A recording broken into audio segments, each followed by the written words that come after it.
vane vakamugamuchira vakavapa simba rekunzi vana vaMwari. Tinotenda Mwari zvakanyanyisa.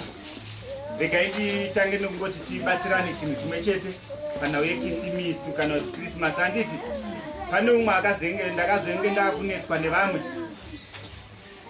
vakatumira pagrupu, munongoziva nyaya dzemagrupu. Handiti zvikanzi Xmas box, inzwa ndati chinonzi Xmas handichiziva. Pana anochizivawo Xmas box? Pana anoziva chinonzi Xmas? Toti Mwari vatibatsire tisasvike panguva yekuzokanganisa kana kurasika donzo redu. Handitika hakuna chinonzi Xmas. Handiti haisimbori shortcut yaKrismas.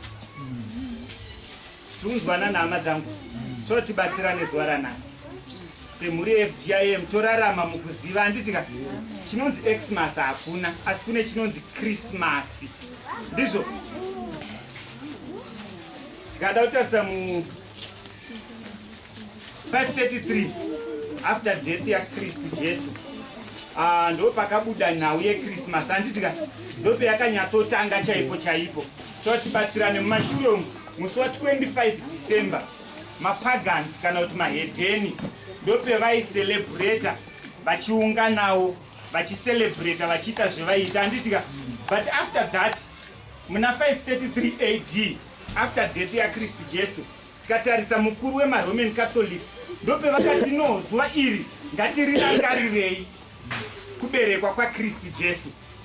So rakabva rashandurwa kuti ribve pakuva nekuungana kwaita mapagans kana kuti mahedheni vachicelebrata vachiita zvevaiita panguva iyoyo. Ndo pakabva panzi no 25 December ngatichiitai kuti ive emasi yemakristu. Haleluya. Zvoreva tine tu zvinhu panapa, tina Christ nemasi. Handitika masi zvoreva izvo kuungana kwevanhu. Haleluya. Christ ndiJesu Kristu wacho. Handiti so tinenge tichiungana as mafamilies kana kuti seshamwari tichipembera kuberekwa kwaYekristu. Haleluya. Zvakadaro vahedheni vaye vakaona kuti no pano tatokundwa, ndo pevanounzawo chinhu chinonzi Xmas.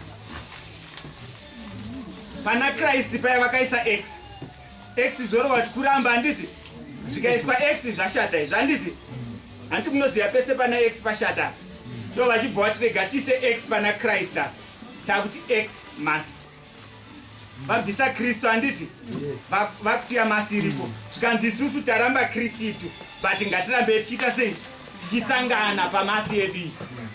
So Xmas mapagans mahedheni. Haleluya.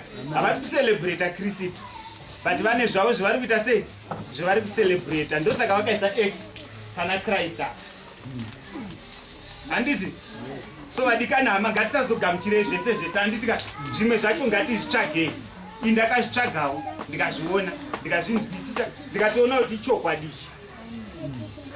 So ngatiraramei mukuziva. Handitika tipemberere Kristu wedu mune zvakanaka kwete Xmas. Handiti ukangopesira wakuramba uchirarama uri pana X apa zvoreva kuti Kristu uri kumisa pasaidi wati X handisa Kristu but ngatisangane hedu tichidya tichifara tichipembera. Haleluya.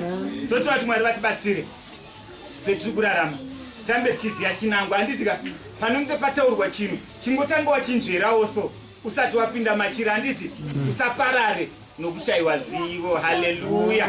Tovati Mwari vatibatsire vatiitire zvakanaka. Johani, regai tiende pana John chapter 5. Ndoti mungondiverengerawo vhesi ya24 na25. John chapter 5 verse 24 to 25. Vane Bible reshona mutiverengerewo. Pano tingori mumudzi yeKrismas tichipemberera kuberekwa kwemwanakomana anova Jesu Kristu. Tikaenda pana John 3 verse 16 yobva yataura ichiti nokudaro Mwari wakada nyika wakatipa mwanakomana wake umwe chete akazvarwa ari ega anova Jesu Kristu, kuti ani naani achatenda maari arege kufa asi kuti ave neupenyu. Kwete upenyu chete, hanzi upenyu husingaperi. Haleluya. So ndosaka taipemberera Kristu Jesu kuzvarwa kwavo, nokuti Mwari wakatida ani nani anotenda muna iye tiverengerwe John chapter 5 pavhesi ya 24 ne25. Zvirokwazvo ndinoti kwamuri, anonzwa shoko rangu nokutenda akandituma ano upenyu husingaperi, haauyi mukutongwa asi abva murufu aenda muupenyu. Zvirokwazvo ndinoti kwamuri, nguva inouya nazvino yatovapo, nayo vakafa vachanzwa izwi roMwanakomana waMwari, vanonzwa vacharurama. Haleluya. Pano tiri kunzwa ndivo Jesu Kristu vari kutaura. Haleluya. Nokuti ndimwari wakatendeka. Takutaura pano nezvenhau yeChristmas, tataura nezvayo endi tanzwisisa, tanga tichipembera tichifarira iye anova iye Jesu Kristu wakazvarwa akaprofitwa kuna Isaiah chapter 9 pavhesi ya 6 zvikanzi achauya mwanakomana achazvarwa achanzi Emmanuel. Haleluya. Rechirungu robva ranyatsokutaura richinyatsodescribe zvikanzi Isaiah chapter 9 pane vhesi ya 6 ndivhurereshona zvikanzi achazvarwa mwanakomana achanzi Wonderful Counselor, the Prince of Peace. Hallelujah. Chiramba kusakara. Zvakaprofitwa kuOld Testament.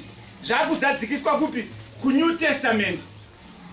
Isaiah chapter 9 verse 6. Profita Isaiah. Jesu Kristu akagara aprofitwa nechekare nemaprofita. Kunzi mwanakomana uchazvarwa. Nemhandara Maria. Hallelujah. Verse 6. Nokuti takazvarwa mwana, takapiwa mwanakomana, mambo wake uchapa pfudzi rake, zita rake richanzi anoshamisa, gota, Mwari ane simba, baba vokusingaperi, muchinda werugare. Haleluya. Muchinda werugare. Gota, the Prince of Peace. Anditika hapana chinouya kwauri kana uchinge wangogamuchira iye musharukwa. Mwanakomana wamubvumidza kuti ararame mukati meupenyu hwako. So petiri kucelebrata kunyangwe neChristmas iyoyi, ngatizivei kuti tazvarirwa mwanakomana. Haleluya. Anova yeJesu Kristu akanzi achauya kuzova mudzikinuri weupenyu hwedu. Akazvarirwa ini newe mudikanhama. Tisu tanga tiri vatadzi, asi Jesu kuzvarwa kwake kwakauya kuti ini ndizova neupenyu, kwete upenyu bedzi asi husingaperi. Ndokunge ndamugamuchira ndati Ishe Jesu, pindai mukati meupenyu hwangu. Haleluya. Amen. Pano taverengesa pana John chapter 5, Jesu vanga vachitaura vachiti, regai ndikudzei chokwadi, ani nani anonzwa mashoko aya uye anotenda kune wakandituma. Haleluya. Kwete kungonzwa kuna Jesu chete, zviri kunzi anonzwa mashoko andinotaura uye Jehovha watenda kune akandituma wacho, hanzi uchazova neupenyu husingaperi. Haleluya. Vadikani hama, ngatitendei kuna Jesu Kristu, totenda kuna ivo Mwari mbune, mufunge upenyu hwedu will never be the same again. Pano tiri kupuwa assurance, tanzwa Bible study chitaura zvakanaka, chinzi tikangoteerera kunyangwe naivo Mwari tinova tine shield, takachengetedzeka. Haleluya. Hanzi tikasiya mabasa enyika, mabasa enyama, zvinofadza nyama, tinova tine upenyu hwakanaka, upenyu hunova upenyu husingaperi. Ndo zviri kutaurwa pano naivo Jesu. Hanzi ndinoda kukuudzai chokwadi, handisi kuda kukunyeperai. Ani nani anoteerera mashoko andinotaura, mashoko ane upenyu, uyezve anotenda kune akandituma, haachazofi asi uchava neupenyu, kwete upenyu bedzi, upenyu husingaperi. Mudikanhama, panguva ino yeChristmas ndoti dzimweni dzenguva vamwe takatotadza paChristmas pacho petai celebrate the birth of Christ. Zvinhu zvitsva zvinofanira kumanifesta mukati meupenyu hwedu nokuti paberekwa mwana mutsva. Haleluya. Anova iye Jesu Kristu. Petinocelebrata chimwe chinhu, ngaticelebrate tichiziva zvetiri kucelebratera. Pano taicelebrata Jesu Kristu. Vakataura vakati, teererai mashoko ose andinokutaurirai. Vakaita kunyangwe neminana mizhinji mubhaibheri shoko raMwari. Hanzi motenda naakandituma wacho. Upenyu hwedu vadikanhama hunoendeka, endi tinofamba tichiziva kuti tinaye anotichengetedza, anotipa mashoko, anotilida kueternal life. Haleluya. Toti Mwari vatibatsire petakupinda mukupera kwegore, tinge tiri focused, tinge tichiziva kuti Mwari ndo vane zvese. Jesu Kristu ndiyo solution, ndo vanopindura mhinduro yese, kunyangwe nemibvunzo yese yetinenge tinayo. Jesu Kristu ndivo solution. Haleluya. John 3:16 tataura tikati, Mwari vakatida vakatipa mwanakomana anova iye Jesu Kristu, kuti ani nani anotenda kwaari. Zvino zvazadziswa zvakare pachapter 5 zvichinzi teererai chokwadi chendiri kuudzai, ani nani achatenda mumashoko andinotaura achava neupenyu usingaperi. Haleluya. Kristu vari kuuya hama dzangu, endi zvemazviro kwazvo vari kuuya. Tanzwa bhaibheri shoko raMwari richitaura paBible study, endi vatove pedyo vari kuuya. Petaverengeswa kuna zvakazarurwa paye chapter 22 pavhesi ya 12 iri kuti, behold I am coming soon, my reward is with me, and I will give to everyone according to what he has done. Hallelujah. Pane zvese mubatiro wetakaita Mwari vari kuuya, endi ndiyo nguva yacho yachokwana. Tiri kuona zviri kuitika pasi rose, zvinhu zviri kuita upside down, zvirwere zviri kuuya, zvakawanda zviri kuitika. Izvi zvakuda vanotenda kuna Jesu Kristu, zvakuda vanomira pashoko. Hanzi ani nani anoteerera pashoko randinotaura, anotenda kuna Mwari, hapana chakaipa chichamubata. Haleluya. Kunyangwe nekorona ikauya haikubate, nekuti ari mauri ndiye mukuru, anova iye Jesu Kristu. Tinenge tine peshield yedu yetinohwanda nayo. Vadikanhama, kuna Jesu ndo kune upenyu, kuna Jesu ndo kune upenyu. Ndo shoko rendiro tingozivisana peta kupinda mugore 2021 tinge tichienda tichiziva tichiti kuna Jesu ndo kune upenyu. Hakuna kumwe kune upenyu but kuna Kristu Jesu ndo kune upenyu. Haleluya. Ukangoziva chete kuti kuna Jesu ndo kune upenyu, zvako zvaringana. Uri kutambudzikirei hama?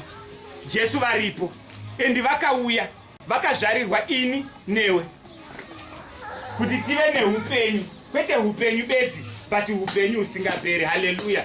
Vanotanzwa matestimony, hakusi kugona kana kungwara kwenyu but inyaya dzemwanakomana anga akamira nemi. Ani nani anotenda kuna Jesu hanzi haazofi asi achava neupenyu usingaperi. Totenda nematestimonies anga aripo. Kubata kwaMwari kunoshamisa, nokuti makaziva pekuzembera. Dai manga musina kuziva pekuzembera, Mwari vaingokusiyai zvinoitika zvoitika. But nemhaka yekuti vakapa assurance yekuti anogara mandiri ndichamuchengetedza, zveunoda hauzozvishayi nokuti ndinenge ndinewe. Haleluya. Mai mazenga hapana zvavaifungidzira zvekuti vachawana zvekupurazi, but nemhaka yekuti vakatenda mavari ndiye akapa assurance yekuti ukatenda mandiri ndichakupa zvese zveunoda. Haleluya. So vadikani hama, ngatiraramei mukuziva kuti tikangozembera pana Kristu Jesu, vataura mushoko ravo vakati ndakuchikudzai chokwadi. Panapa hanzi ndakuchikudzai chokwadi chekuti ani nani anotenda mushoko randinotaura uye anovimba naivo Mwari vakandituma achava neupenyu usingaperi, uye zvaanoda anozviwana. Haleluya. Mwari wedu ndiMwari vakatendeka. He is so faithful. Havafe vakatiunganidzira pasina, but ndiMwari vanotipa zvetinoda. Ndokunge tatenda kuzvokwadi zvinotaurwa naKristu Jesu. Ndo zviri ngodiwa chete. Mukupedza kwegore rino, nhasi ndiyo last Sunday ya 2020, toti Mwari vatigonese, vatibatsire tizive kuti shield yedu ndi Jesu Kristu. Tizive kuti Jesu ndiye shield yangu, ndo mandichararama ndiri. Petakupinda muna 2021 ndoramba ndichingoziva kuti ndi Jesu chete ndiye achava mudiwa wemoyo wangu. Haleluya. Gore rese rinopera rakakunakira mudikanama. Ngatingotendai pashoko rimwe narimwe rinotaurwa neshoko naivo Jesu Kristu. Mwari vanotizadzisira zvishuwo zvemoyo wedu. Haleluya. Vamwe tinosvika panguva yekutoti gore rapera ndichinamata, asi hapana kana pamaresolutions zvendakanyora zvaita come to pass. Wakaipa wakauya kuzoba nekuparadza. Haleluya. Mwari vanazvo zvavakaugadzirira, endi vaitoda kuti zvese zvawakanyora zviite come to pass, but wakaipa unobata uri muchadenga. Chinodiwa mudikani hama ndechekuti urambe uchinyengetera. The more you pray, the more wakaipa yaanosiya kunyangwe nezvako zvaakabata. Haleluya. Panotanzwa tichiita intercession zvikanzi Mwari vanopindura nekukasika, havanonoki, but zvinobatwa nevabati vemuchadenga. Ndosaka pano tichiudzwa tichinzi pray continually. Paul achitaura kuvaTesaronika hanzi rambai muchinyengetera. The more you pray, the more Satan anofila the heat, and haakwanise kubata kunyangwe neutano hwako, haakwanise kubata kunyangwe nezvese zvaunenge uchinyengeterera panguva dzacho. But paunongoda kurelaxa paye uchiti no, zvakurema izvi ndicharamba ndichinamatire. Mudikani hama, teerera mashoko aJesu Kristu. Hanzi ani nani anoteerera mashoko ose endinotaura uye anotenda kuna ivo Mwari haazofi, but achava neupenyu husingaperi. Tira kuti Mwari vatibatsire. Hanzi the time is coming, uyezve yatokwana, yekuti wose akatenda muna Kristu Jesu mubayiro uri kuuya, endi mubayiro uri kuuya, endi mubayiro uripo. Haleluya. Bhaibheri shoko raMwari rinopfuura richiti kune vari kuba chiramba henyu muchiba, kune vari kuita zvakanaka chirambai muchiita zvakanaka. Vadikani hama, ndoti gore rinorapera tichirwadziwa, but mukurwadziwa mune mubayiro. Haleluya. Kune madzimai anoenda kulebha tinoziya, kana ndakurwadziwa ndoziva kuti pane chipenyu chakuda kubuda. Handifanire kuregera kunamata nekuti ndasvika panguva yekuomerwa zvakanyanya, but pendakuomerwa ipapo ndopaakuda kuonekwa kusimba kwangu. Haleluya. Pendakurwadziwa ipapo ndopaakuda kuonekwa simba raMwari. Ani naani anotenda kushoko rimwe narimwe rinotaurwa naKristu Jesu uye anotenda kuna Mwari haazofi, but achava neupenyu husingaperi. Vadikani hama, 2020 yasvika pakupera.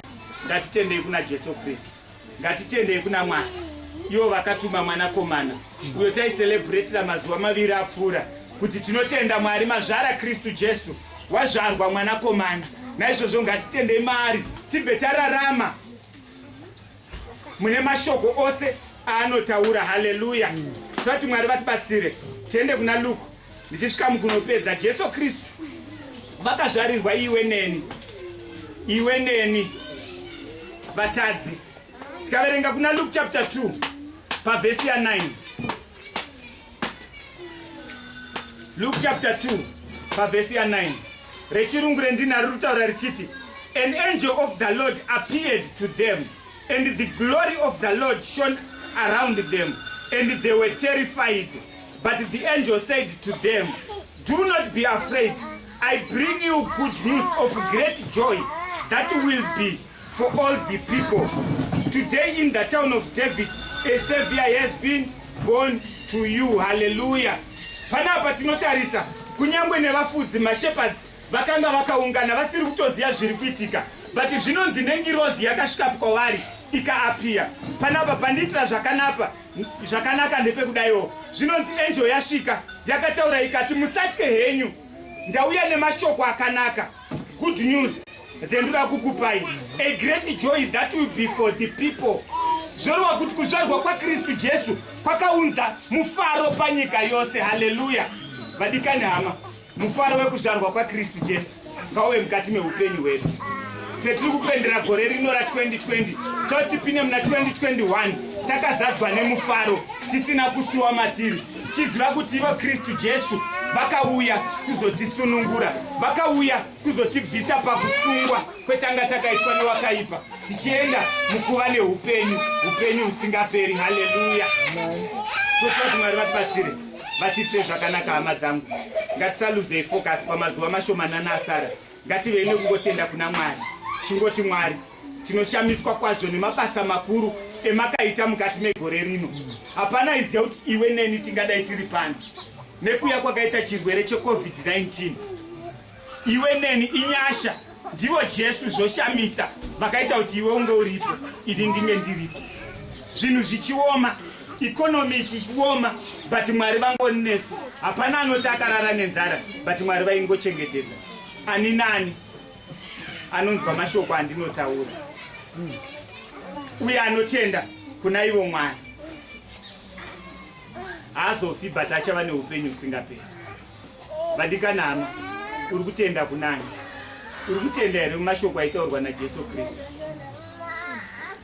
Kana usingatendi maari, ndoda kuti zuva ranhasi uchinje focus yako utende mumashoko aKristu Jesu.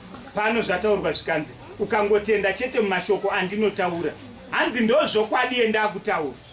Ani nani anotenda muzvokwadi endakutaura uye zvaanotenda kune wakandituma, hapana cheunozoshaya. Haleluya. Anondivatisa pasi pemafuro manyoro, anondichengetedza. Toti Mwari wenyasha, Mwari werugare vatiitire zvakanaka, Petakupendera gore rino, Mwari varambe vachingotichengetedza. Tisarasike pamazuva mashomanana asara hama dzangu. Vazhinji vanorasikira last minute. Tipinde muna 2021 in style, tichiziva kuti Jesu Kristu wakauya kuzodzikinura ini newe kubva mune zvivi zvose. Hallelujah. Bible study yataura zvakanaka. Sinful natures. Kana ndaimborarama muupombwe, nhasi ngandive zuva rendinopfira ndichiti handichadizve kurarama ndiri muupombwe. Kana ndairarama munguva yekukara, nganditaure nhasi kuti Mwari, ndiri kutendeuka, ndakuteerera zvokwadi yenyu yamunotaura. Vavariro ndeyekuti tizova neupenyu husingaperi. Hanzi tarirai, nguva yatokwana nazvino yatokwana. Ndiri kuuya nemubayiro. Uchazovepi hama yangu kana tsuriyo here? Zvokwadi yaKristu Jesu, ngatitendei mairi, ngatitendei kune vakavatuma vanova ivo Mwari, kuita kuti upenyu hwedu huzenge huri upenyu hune chiedza pahuri. Vamwe tinorasika izvezvi, tiri kutotanga kutoita bhajeti dzedu. Christmas is over, next week vana varida kuvhura zvikoro, vamwe ndo petinorasikira ipapo. But zvese ngatingozvipai kuna ivo Jesu Kristu. Vakataura vakati, wakakumbirei muzita rangu ndikasakuitirai. Chinongodiwa ndechekuti tizembere pana ivo Jesu, tobva tavaudza kuti Mwari, zvemaschool fees zvese ndiri kuzviisa kwamuri. Unoona zvinhu zvako zvichiendeka. Nokuti hanzi chitenda izvokwadi endakutaura. Ani nani anotenda kumashoko ose endakataura. Haazorasiki, but uchange une direction. Mubayiro peunouya, unowana mubayiro wako wakanaka. Hallelujah.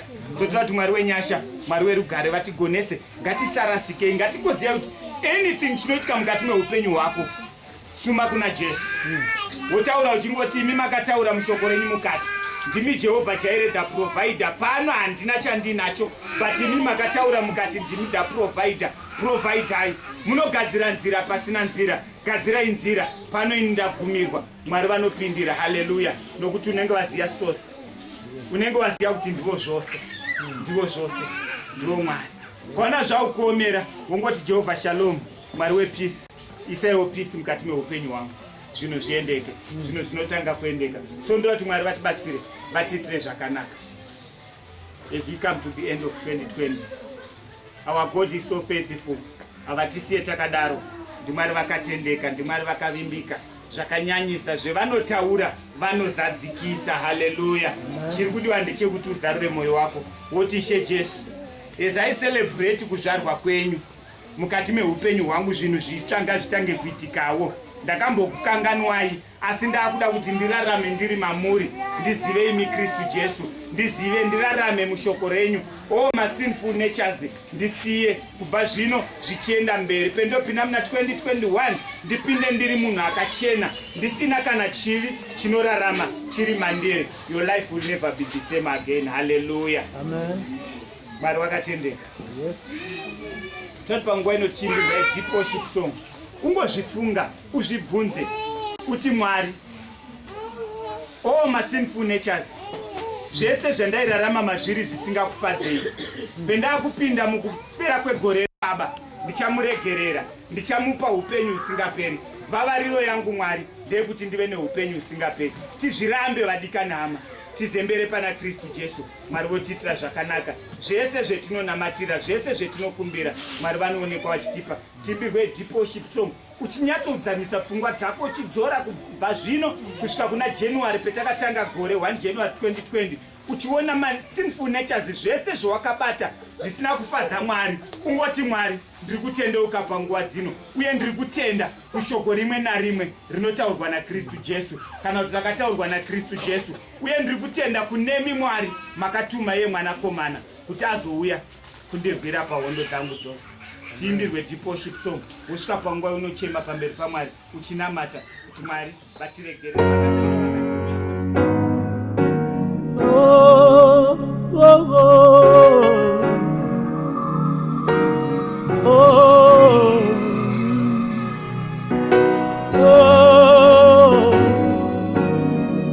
Kune vakamugamuchira vakavapa simba rekunzi vana vaMwari.